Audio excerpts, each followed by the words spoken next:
Assalamu alaikum dear students, hope so that you are doing well and learning as well. Today we are going to study the remaining portion of states of matter. तो आज हम solids, plasma और intermediate states के बारे में पढ़ेंगे. अब solid क्या है? सॉलिड एक ऐसी स्टेट है मैटर की जिसकी एक डेफिनेट शेप होती है और उसका फिक्स्ड वॉल्यूम होता है. और जो पार्टिकल्स हैं सॉलिड्स के वो क्लोजली पैक्ड होते हैं एक दूसरे के साथ, बिल्कुल क्लोजली पैक्ड होते हैं, एक पैकिंग में होते हैं, एक परफेक्ट शेप होती है इसकी. और इसमें जो इंटरमोलिकुलर फोर्सेस है या इंटर एटॉमिक इसकी मॉलिक्यूल्स या एटम्स के दरमियान जो फोर्सेस हैं, अट्रैक्शन है, वो बहुत ज़्यादा स्ट्रॉन्ग है एज़ कम्पेयर टू गैसेस में तो चलो ना होने के बराबर हैं, लिक्विड्स में थोड़ी सी कम होती है, लेकिन इसमें बहुत वाजिया और बहुत स्ट्रॉन्ग इंटरमोलिकुलर फोर्सेस होती हैं जिसे तोड़ना मुश्किल काम है. जो पार्टिकल्स हैं सॉलिड में उनकी वो अपनी एक फिक्स पोजीशन पर होते हैं और ये सिर्फ ये इधर उधर नहीं जा सकते, बह नहीं सकते, लेकिन ये ऑसिलेट यानी कि वाइब्रेट करते हैं अपनी ओरिजिनल पोजीशन पर. सॉलिड्स इसी वजह से, क्योंकि ये रिजिड होती हैं और ये इनकम्प्रेसिबल होती है, इसे हम कंप्रेस नहीं कर सकते. लिक्विड्स और gases as compared to solid थोड़े कंप्रेसिबल होते हैं. अब जो डेंसिटी है सॉलिड्स की ये बहुत ज़्यादा हाई होती है और ये एक ऐसी स्टेट है मैटर की जिसे कोई किसी कंटेनर की ज़रूरत नहीं होती स्टोर करने के लिए. जैसे आप की बुक हो गई, आपके पेन पेंसिल, ये सारी सॉलिड चीज़ें हैं. हमें इनके लिए किसी कंटेनर, किसी बर्तन की ज़रूरत नहीं है ताकि इसको स्टोर करें. इनकी एक डेफिनेट शेप है, इनका डेफिनेट वॉल्यूम है.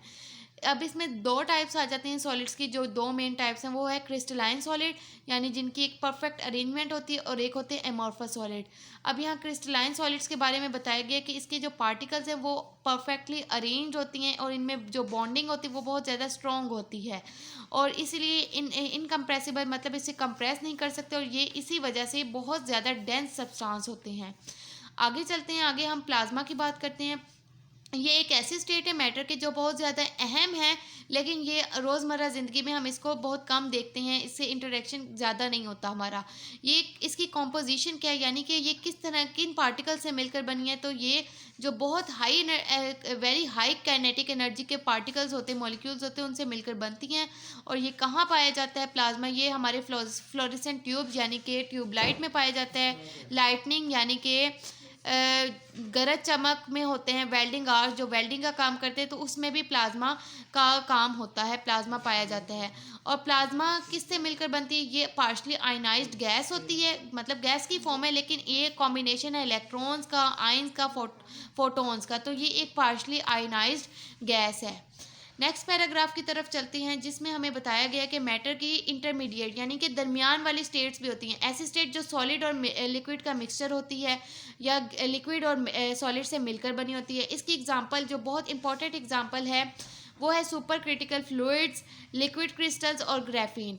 अब सबसे पहले हम लिक्विड सुपर क्रिटिकल फ्लूइड्स की बात करते हैं. तो ये एक बहुत ज़्यादा कंप्रेस्ड, सॉलिड तो कंप्रेस कर सॉलिड्स इनकम्प्रेसिबल होते हैं, लेकिन जो सुपर क्रिटिकल फ्लूइड्स हैं ये हाईली कंप्रेस स्टेट है जिसमें गैस और लिक्विड दोनों की प्रॉपर्टीज़ शो करती हैं. यानी ये गैसेस और लिक्विड का कॉम्बिनेशन है और ये फ्लूइड है, मतलब कि लिक्विड टाइप है, लिक्विड और गैस का कॉम्बिनेशन है. और ये कहाँ यूज़ होते हैं? ये जब हम कोई केमिकल रिएक्शन कर रहे हैं और कन्वेंशनल सॉल्वेंट जैसे कि पानी हो गया या फिर सल्फ्यूरिक एसिड हो गया, इसमें अगर आम केमिकल्स में रोज़मर्रा की ज़िंदगी में जो हम केमिकल्स यूज़ करते हैं उसमें अगर कोई रिएक्शन नहीं हो रहा, कोई हमारा केमिकल रिएक्शन नहीं हो रहा, पॉसिबल नहीं हो रहा, तो फिर हम सुपर क्रिटिकल फ्लूइड्स जैसे कि सुपर क्रिटिकल कार्बन डाइऑक्साइड का इस्तेमाल करते हैं और फिर इनमें हमारा जो केमिकल रिएक्शन है वो आसानी से हो जाता है.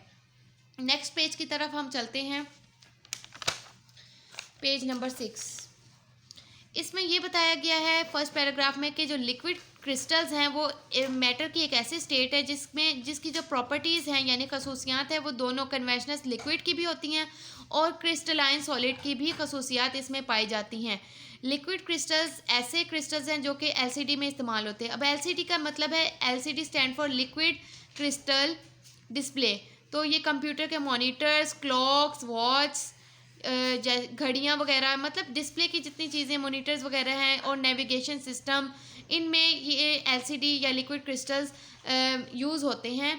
नेक्स्ट जो बहुत इंपॉर्टेंट है वो है ग्राफीन. ये बहुत अहम है हमारे केमिस्ट्री में और ये बहुत इंपॉर्टेंट है क्योंकि ये 2 डायमेंशनल क्रिस्टल है। ये क्रिस्टल है लेकिन 2D है, 2 डायमेंशनल है। और एक सिंगल लेयर होती है कार्बन की जो कि अरेंज होती है हेक्सागोनल पैटर्न। हेक्सागोनल पैटर्न मतलब कि 6 कोने होते हैं, 6 साइड्स होती हैं। और ग्राफीन एक टफ और फ्लेक्सिबल लाइट मटेरियल है। टफ है, फ्लेक्सिबल भी है, और ये बहुत लाइट मटेरियल है, और इसकी रेजिस्टेंस भी बहुत हाई होती है। तो ये इसके बहुत सारे फ़ायदे हैं, बहुत सारी इसकी खसूसियात हैं। इस वजह से ये बहुत अहम है आजकल के दौर में।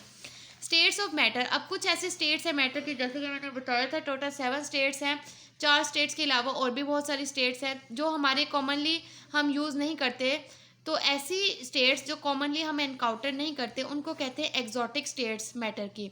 इसकी एग्जांपल आ जाती है, मिसाल डार्क मैटर हो जाता है, Bose Einstein condensate, nuclear matter और क्वांटम स्पिन लिक्विड या मैटर, या फिर इसी तरह के और भी डिफरेंट एग्जांपल्स हैं। तो ये एक ऐसी स्टेट्स है मैटर की जिनको हम कहते हैं एग्जॉटिक स्टेट्स ऑफ मैटर, जो कि हायर लेवल्स पर तो इम्पॉर्टेंट है क्योंकि ये बहुत माइन्यूट, मतलब इसकी जो स्टडी है बहुत क्रिटिकल है। तो ये रोज़मर्रा की हालत में भी, रोज़मर्रा ज़िंदगी में हमारे इतना हमारे इंटरेक्शन नहीं होता, तो हम इसको इतना स्टडी नहीं करते। जो इम्पोर्टेंट है वो 4 हैं: सॉलिड, लिक्विड, गैस और plasma. So that's all for today. Hope so that you understand it. If you have any query or question, you can ask in the comment section. Thank you so much for watching this video, and Allah Hafiz.